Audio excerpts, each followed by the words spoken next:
Hey everyone, in this video, I will show you how to link Confluence with Jira. First, log into your Jira account.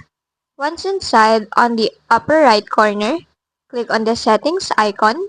Then from the options, select on products. Once inside, on the left panel, click on application links.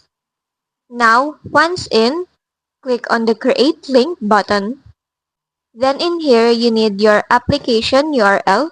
So go to your Confluence and then copy your Confluence URL. Once done, go back to Jira and then paste it in the application URL. Now, just click on Next. After that, click on Continue. Here, just give an application name for it. You can name it as Confluence.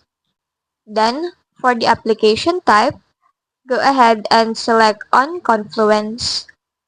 Once done, just go and continue. Now just wait for it to process. And there you have it.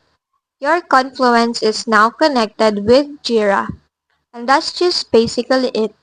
If this video helped you, don't forget to like, subscribe, and hit the bell icon for more tutorials.